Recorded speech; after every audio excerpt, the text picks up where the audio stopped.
Әңгіме басталмай тұрып, лайк басып, арнаға тіркелуді ұмытпаңыз. Оралхан Бөкей, қасқыр ұлыған түнде.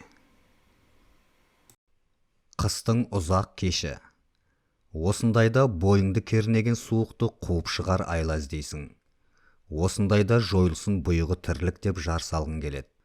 Ымырт үйіріліп қасқарайса болды, сулы сылпың кешкі асын іше салып, тас бүркеніп жатып қалар ауылдағы ағайынды сағынасың. Әбден қысқарып бір қайырмаға келмей қалған күн суық жүзбен таудың қыр желкесінен төніп тұр. Ақ көрпесін айқара жамылған айналаңыз жылдың басқа мезгілінде емес. Күміс нұрға шомылып, қараңғылыққа ырық бермей ұзап барып ұғысады да, түннің қап-қара отауына барып кіреді. Дәл осы сәт алғашында таусылмас ұзақ болып көрінген қысқы кеш, есіңе қайдағы жайдағыны түсіріп, көңілге салқындау қабыздаған белгісіз бір мұң ұялайды. Қыстың ұзақ кеші, қалада мүлдем басқа. Мұнда қысқы кеш қысқа сезіледі. Аяң-пұяңмен жұмысты тәмамдап, аялдамаға асығасың. Қаптаған халық, түнде жауып, күндіз жылбысқылана еріген қырбақ, енді көк тайғаққа айналып, тайып жығылып жатқан адамдар. Аңыранып, сасып, борсып, әреңгелер автобусқа жапа-тармағай ұмтылысқан ел бір-бірін итере, бір-бірін жұлқып, бір-бірін балағаттап есікке ілінеді. Әуелгі артқы, сонсоң алдыңғы есікке.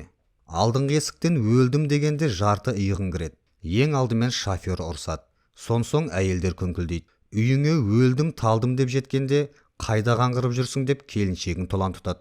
Ит боп жүріп, отбасыңды әрең тапқан сен, ойнап жүрдім деп арс етесің. Өтпеске амалың жоқ. Телевизорды қоясың. Қияқ-қияқ. Сонсоң теріс қарап тым-тырыс жатып қаласың. Міне, осындай бір қыстың ұзақ кешінде мен жолға шығатын болдым. Алғашында барғым келмеген.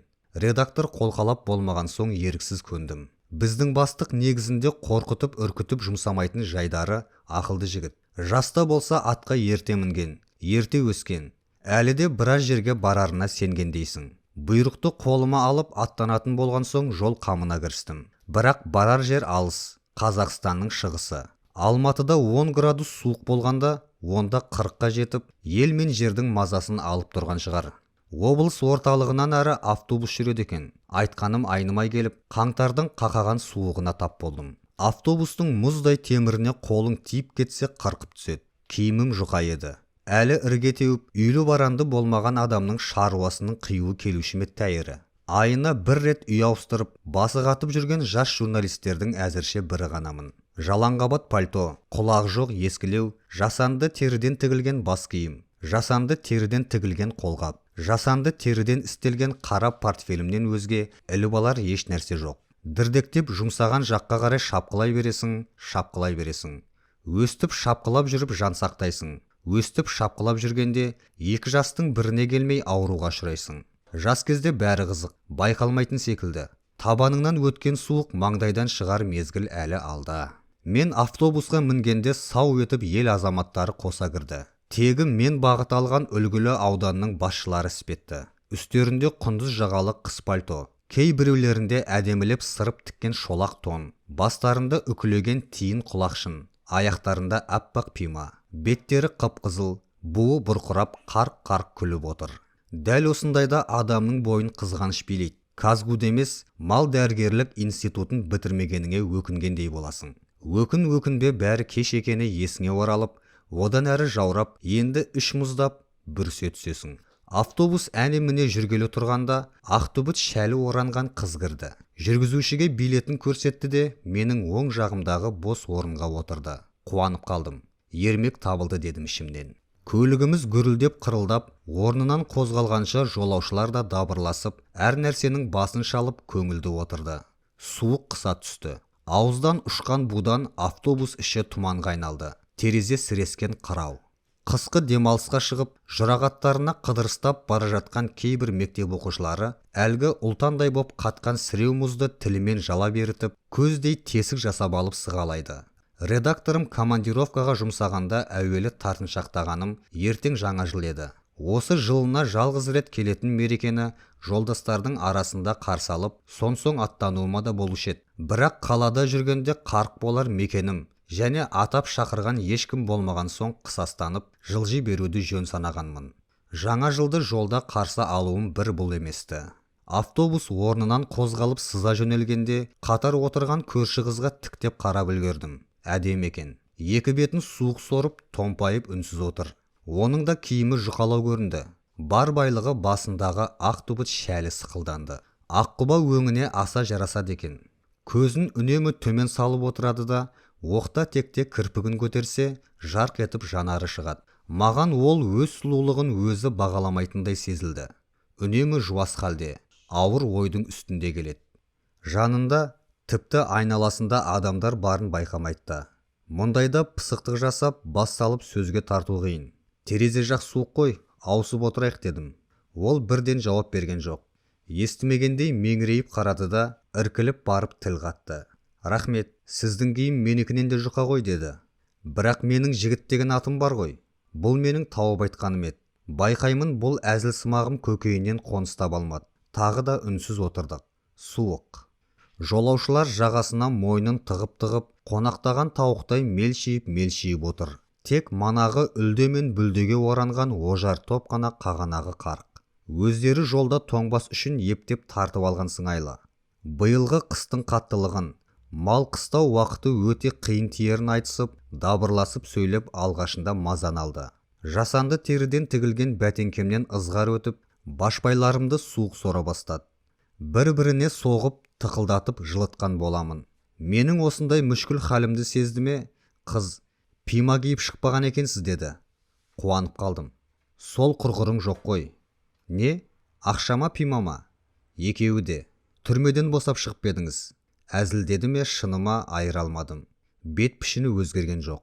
Салқын сұрады. Не десем екен? Алматы жылы болған соң, түсінікті. Бұдан бұлай есіңізде болсын. Алтай Алматы емес, қатал. Әрине, бірақ қатыгез жерге қайтып оралу екіталай ау. Ат баспаймын деген жерін үш басады демей ме, ағай? Өзің қайдан келесің? Мен де Алматыдан. Оқисың ба?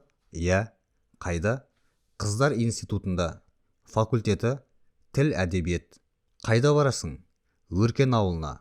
Ол қай тұста? Новостройкаға 5 шақырым жетпей, тау қойнауында. Оған автобус бұрыла ма? Айналдырған 2,5 шақырымға уақыт өткізіп жүрмейміз деп жол жиегіне тастап кетеді. Әрі қарай жаяу тартамыз. Сіз мені тергей бастадыңыз ғой. Дәм тартып сапарлас болған соң таныса отырайық дегенім ғой. Өзіңіз Новостройкаға барасыз ба? Иә, сол селоны жазбақпын. Газетте істеймін. Мен де солай ау деп ойлаған едім. Өйткені сұрағыңыз нақпа-нақ. Ол селоны жазуға болар, деп ойланып қалды. Мен оның үнсіз тыныштығын одан әрі бұзғым келмеді. Тақымдап сұрақта қоймадым. Есіме редактордың сөзі оралды. Шығыс Қазақстанда Новостройка деген қала типінде салынып, мәдени тұрмыстық жағынан бүкіл республикаға үлгі болар село бар екен. Бүгінгі сәулетті қоғамымыздың ауыл селолары барған сайын көркейіп, қаладан еш айырмасы болмай өркендеп, өсіп отырғанын паш ету үшін именно осы селоны насихаттауымыз керек. Орталық газеттің бірінде «Села Казахстана меняют облик» деген тақырыппен мақала шығып та кетті. Мейлінше зертте, мәдениет сарайын, универмагын, тұрмыстық қамту үйі мен ресторанын суретке түсіріп ал. Еңбек адамдарымен кездесіп, бастығымен жүздес, сұхбаттас. Мен таңғалғаным жоқ. Өйткені шынында да мұндай жаңа типпен жобаланып салынған сәулетті селолар саны күн өткен сайын көбеюде. Демек қаладан ауылдың айырмасы азаюда. Тамаша, әрі табылған тақырып. Газеттің бір бетіне етекте етіп тастап жіберемін. Қыстың ұзақ кеші бітіп түнге айналды. Барар жер әлі алыс. Күн суық, аяз буып тұр. Көңілсіз сапар болатын болды деп ойладым ішімнен. Новостройканың азаматтары мұрындары шуылдап ұйқыға басты. Қыз өзімен өзі бір нүктеге қадалған күйі әлі үнсіз келеді. Тау арасына ілінгенде боран басталғаны байқалды. Қар қиыршықтары сабалап, тіпті қасқырша ұлыған үні құлаққа жеткендей болған.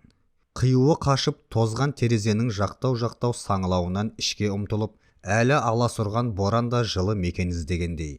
Анда-санда бір толқып тастап, Мынау алай-дүлей боранды сұрықсыз дүниеден қашып құтылғысы келгендей зымыраған автобуста әзірше кінә жоқ. Ауа райы секілді адамның бойында қалтыраңқы суық сезім билеп, өз-өзіңнен қажисың. Қан түкіргендей көгеріп, сазарасың. Еш нәрсеге зауқың жоқ. Дүниенің рахаты маздап жанған от екеніне иланасың, әрі мың мәрте табынасың іштей. Құлаққа мотордың бір қалыпты гүрілінен басқа сырттан шың-шыңдаған дыбыс келеді. Мен көз алдыма жел кеулеп, аңыраған қарлы адырлардың ортасында жалаңаяқ, жалаңбас безектеп келе жатқан жалғыз жаяуды елестеттім. Қызық, әлгі тізеден қар кешкен жалғыз жаяу қасымда жым-жырт отырған түбіт шәлі қызға ұқсады. Қандай қаталдық. Селк етіп есімді жинадым да жалт қарадым. Қырау құрсауланған әйнекті тесіп сығалап отыр екен. Не қарадың? Ауылдың тұсынан өтіп кетем бе деп шофер хабарлай ма? Кейде ағып өте шығады. Мен ескертіп қояйын, дедім де жүргізуші жігітке барып, өркеннің тұсына келгенде айтарсыз деп тапсырдым. Қыз, рахмет деді сыпайы ғана. Үлкен ойдың үстінде келесіз ғой. Мақалаңызды қалай бастап, қалай аяқтауды жоспарлап отырсыз-ау шамасы? Жоқ, тіпті де олай емес. Мен сені ойлап келемін. Ал мен сізді. Қызық екен, ішім жылып сала берді. Сіз болғанда өзіңіздің жеке басыңызды емес. Қалай түсіндірсем екен? Жалпы сіз секілді үнемі жол тартып жүрер, үнемі далада машина, немесе ат үстінде жүрер адамдарды. Айталық, менің әкем көп жылдан бері қойшы. Қазір ол отарын жайғап, бел суытып шайға отырған шығар. Ол кісілер қыстауда ма? Иә, бірақ қыстақ ауылдан онша алыс емес. Іргесіне тиіп тұр. Сен бүгін сонда барасың ба? Енді қайда? Қорқынышты ғой. Түн іші, сыртта боран, қақаған аяз.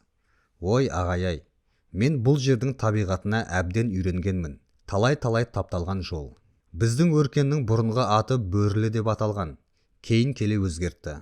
Аты өзгергенмен заты сол баяғы қалпы. 20 шақты ғана үйі бар. Аюлы совхозының бір бригадасы. Бастауыш класы бар.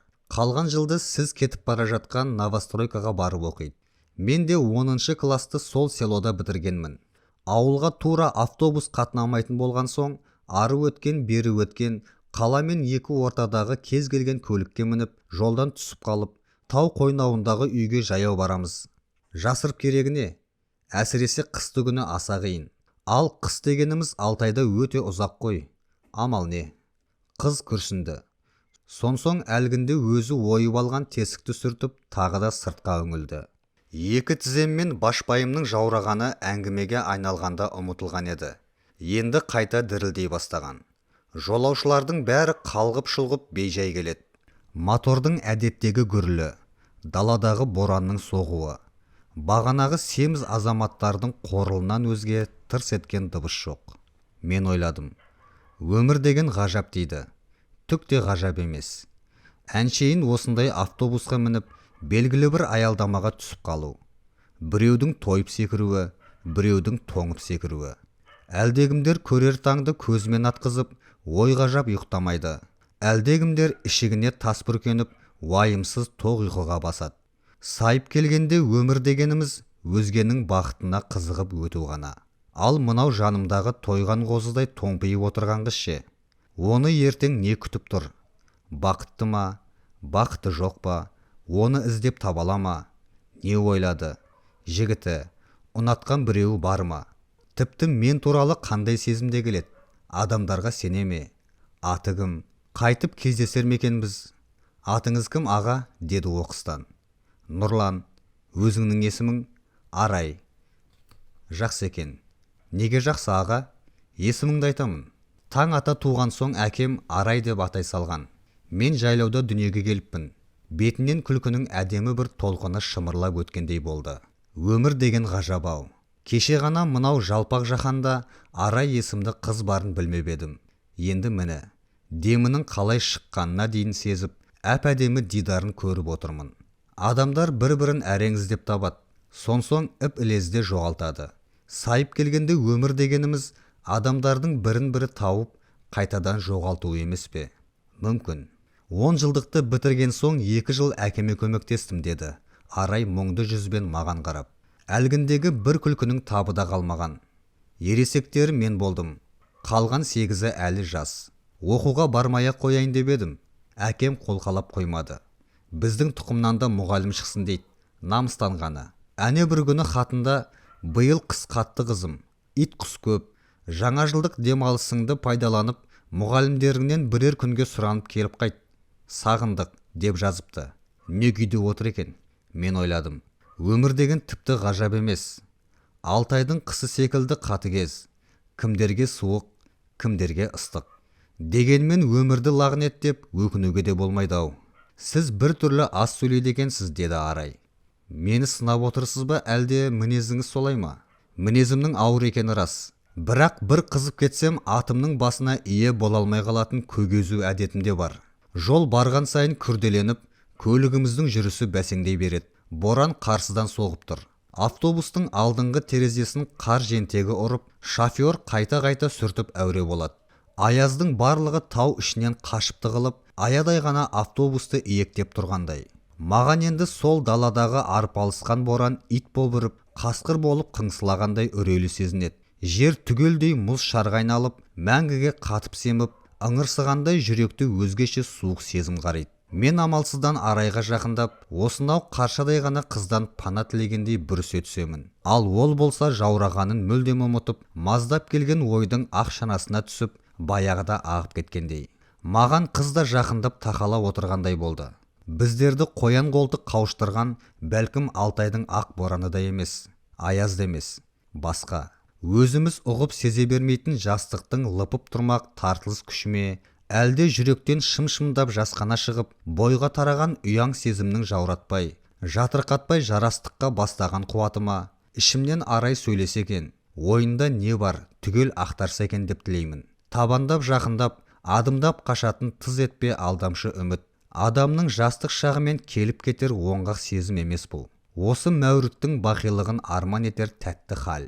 Мұзды денеден жалындап шығар ыстық сүйіспеншілік. Сүйіспеншілік болғанда қыз бен жігіттің екеу арасындағы күйдің жандым ба? Жоқ. Осы айнымас сәттің қымбаттылығын паш етер мұңлы минуттар. Кейінірек жүріп сағынатын бейкүнә отырыс. Айтпай түсінетін көңіл ұғыстығы шығар-ау.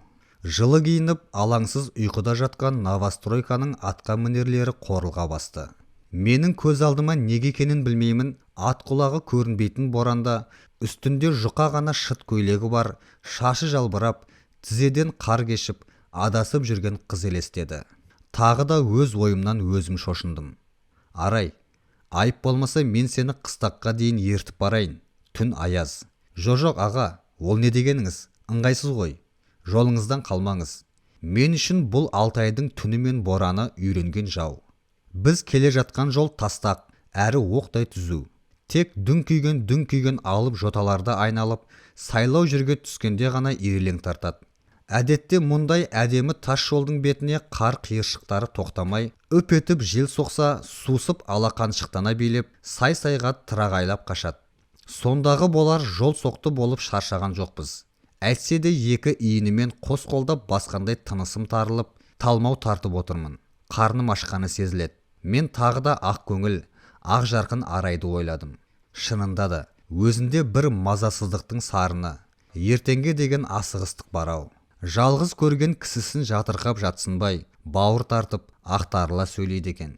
Ол қайта-қайта қойшы әкесін аяп, шиеттей бауырларын еске алып қояды. Әкемдер ендігі шәйін ішіп болып, ертең ерте тұрамыз деп жату қамына кіріскен шығар. Білесіз бе аға, біздің өркен ауылында әлі электр жарығы орнаған жоқ. Бұқтарма кесін новостройка жаққа тура тартқан. 20 шақты үйі бар ауылға әуреленіп бұрылып жүрмейміз. Кейін асықпай тартамыз деседі. Білесіз бе аға, біздің ауылда клуб та, кино қондырғы мен кітапхана да жоқ. Бар болғаны ыдыс-аяқ, мата, қант кәмпиті араласқан жалғыз дүкен. Ол да сатушының екі үйінің бірінде үйіріліп жатыр. Қызығы, өркен бригадасы совхоз бойынша жоспарды үнемі артығымен орындайды. Ал мәдени тұрмыстық ахуалымыз осындай. Бірақ сіздер мұндай жетім ауылды менсінбей, тура түзуде жайлы тас жолмен үлгілі селоға тартасыздар. Тек сондай тамашаны ғана көріп жазасыздар. Арай, егер сен қарсы болмасаң, мен қазір сол Қойнаудағы өгей ауылға бірге барсам. Соқыр теке ойнайсыз ба? Деп сыңғырлай күлді. Күлкісі әдемі. бір түрлі кісінің ести бергісі келеді. Және күлу оған соншалық жарасады. Қайтар жолыңызда соға кетіңіз. 2-3 күнде мен де қайтармын. Мақұл, онда келістік. Бірақ жүргізуші жігіт артына бұрылып, өркенде түсетін кім бар деп дауыстады. Жатқандар жапа-тармағай қозғалып, үрпейісіп тұра бастады. Алғашқы айтқандары қай жерге келдік болды. Өркенге, жаман иттің басын бөр басар қояды деп, осы ауылға тоқтап бекер әуре болады деп нәумез бола күңкілдесті. Арай ықшам тұрып, шағын қара сумкасын иығына асып тысқа беттегенде, мен де соңынан ілестім. Автобус есігін ашып жібергенде, анталаған аяз лап беріп, бетті шарпи шабуылдайдай. Көзге түртсе көргісіз мылқауда дүлей қараңғылықты болар болмас тесіп, сонадайдан әлсіз жарық сығыраяды. Бағанағыда емес, алақұйын боран бәсеңдеп, кебінге оранған жер бетін өлім тыныштығындай, ұлы тыныштық иелі кете жалмап, жайпай бастаған екен. Мен Арайды сол түн-түнектің қара отауына кіргізіп тұрып, соңғы рет шығарып салайын деп өтіндім. Ол қарсы болды. Тек автобус орнынан қозғала бергенде, қайтарда келіңіз аға, күтемін, деген әдемі даусын естіп қалдым. Осы кезде жүргіншілердің арасынан осы күнгі жастар тауық секілді, көзді ашып жұмғанша танысып, табыса қалады, деген күбірін және естідім. Новостройкада 2 күн еру болып, 3-ші күні жолға қайта шықтым. Мен барған село расында да көз тоятын көркем еді. Қалайша салынған, оқтай түзу көшелер, қаздай тізілген ақ шағала үйлер. Бейне бір ғажап түс көргендей боласың. Онша дал иған көлемді де емес. Шап-шағын селоға әлемдегі жақсылықтың бәрін үйіп төккенге ұқсайды. Облыс пен ауданға келген өкіл ұятты қонақты осы Новостройкаға ала жөнеледі білем. Маған осынау ауыл көрмеге қойған макет село секілденген. Десек те іштей ризамын. Басшылары да қонақжай. Лыпып тұрған өңкей жүзіктің көзінен өткен жігіттер. Бірақ маған сонау өркеннің бүкіл байлығы мен бақыт несібесін осы сүйкімді село ұрлап, тонап жатқандай әсерді және қалдырды. Арасы ат шаптырым ғана 2 ауылда неге соншалық жер мен көктей айырмашылық бар деп ойлаймын. Өйткені Новостройка бұрыста емес, түзу жолдың бойында, деді ішімнен бір үн. Қызық, әнеугүні танысқан түбіт шәлелі қызды ептеп сағынғандаймын. Таныстық неғұрлым келте болса, сағыныш анағұрлым ұзақ болады-ау. Мен оны оқыстан таптым. Мүмкін өмірімнің алғы күндері соған телулі шығар-ау. Мүмкін әйтеуір біреуді үнемі іздеп, елеңдеп жүрер жүрек байыз тауып, байырқалар алдында жолыққан шығар-ау. Осы тілек, осы үміт-ау адам баласын елеңдетіп, ертеңгі күндерге асықтыратын, ұстатпай, сағымша бұлдырап шашататын. Таңертең аудан орталығына барар автобусқа мініп, дәл өркеннің тұсынан түсіп қалдым. Таңға жуық қырбақ қар жауып, қансонар болып жатқан. Таудың көк желкесінен болымсыз сығалаған жансыз күн сәулесі шағырмақ қарға түсіп, көз суыртып қаратпайды. Аппақ ұлпа дүниенің таңғажайып, көркем қысқы көрінісін айтып жеткізу қиын. Өркенге барар жолды айқындаған шананың айқыш-ұйқыш ізі ғана. Өзге белгі әзірше жоқ. Әлгі шананың қатар жарысқан қос сызығы кейбір адамдардың қиылыспайтын тағдыр соқпағын еске салады. Қойнаудағы ауылға беттедім. Мұржадан ұшқан түтін желсіз тымық ауаға тік ұшып, баяу қалқып көзден ғайыптанады. Мұрныма сол күре жолдан 2-3 шақырым қаға беріс, оң шынтақта бұйығы жатқан қайран ауылдың түтіні келгенде еді. Қайқаң болғандықтан ба, алқынып жүрісім маңдымады. Мен тіпті асығып та келе жатпағанмын. Арай, сөз жоқ, мені алаңдап тосып отыр. Ертең Алматыға бірге аттанамыз. Әке шешесі қалай қарар екен, деп сезіктене ойлаймын. Мен өркенге келгенде алғашқы көрген кісім орта бойлы, қалың қара қасты әдемі жігіт болды. Басы салбырап, аялдамаға қарай асығыс құлдырай жөнелген. Әй жігіт, дедім дауыстап. Арайдың үйі қайсы? Ол маған түнере қарап тұрды да, оның кім едің? Деп қайғыра сұрақ қойды. Жай әншейін, танысымын. Анау ауыл шетіндегі қыстақ, деді де шұғыл бұрылып жүріп кетті. Қыстаққа жақындағанымда сыңсып жылаған дауыс естідім. Батылым бармаса да, тәуекел деп кіріп келгенімде, басына қара жамылып, ағыл-тегіл жылап отырған әйелді, оны қоғамдай қоршаған шиеттей балаларды көрдім. Шешесіне қосылып пырсылдап жылайды. Жүрегім тас төбеме шықты. Басын көтеріп, жасты жанарымен қараған қайғылы әйелден сасқалақтап, «Арай қайда?» деп сұрадым. Үнім шаңқ етіп жаман шықты. Айрылдым ғой арайымнан. Аңыраған жоқтау онсыз да бор боп езіле бастаған жүрегімді шабақтап тілгіледі-ай. Сай сүйегім сырқырап, тізерлей жығылып, қыздың анасын бас салдым. Бұл менің алғашқы әрі ақырғы құлауым шығар. Арайды сол боранды түнде қасқыр қамап, ауыл мен күре жолдың екі ортасында қасқыр жеп кеткен екен. Қыстақтың қыр жағында жерленген арайдың моласына бардым.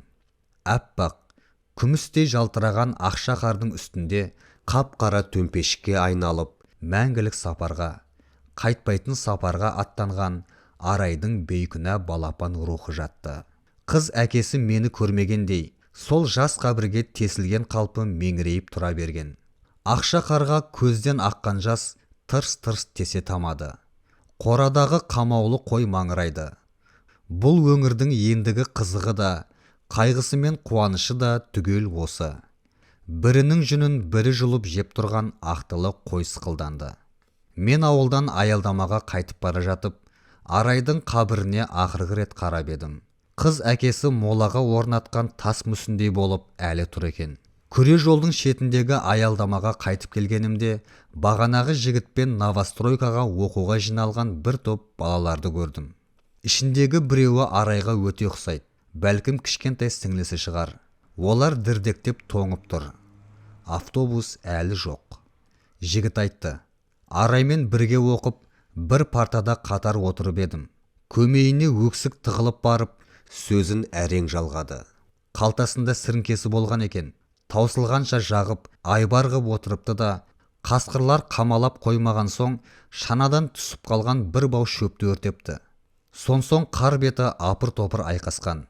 Екі етігі мен шашын мазақтағандай қарға шаншып кетіпті. «Әкеңнің аузын, мылтығымды алып келіп, 6 айда бір қасқыр қалғанша қырамын, тұқымын қалдырмаймын бұл жерге», жылады. Сол түні қасқыр көп болыпты. Осы кезде новостройка жақтан сылаң етіп автобус көрінді. Мен редакторымның тапсырмасын тұңғыш рет орындамадым. Бүгінгі заманымыздың сәулетті селосы жайлы мақала жазылмады. Құрметті оқырман, осы әңгіменің астына комментарий жазуды ұмытпаңыз. Бұл сіз үшін оңай, ал мен үшін үлкен шабыт. Рахмет.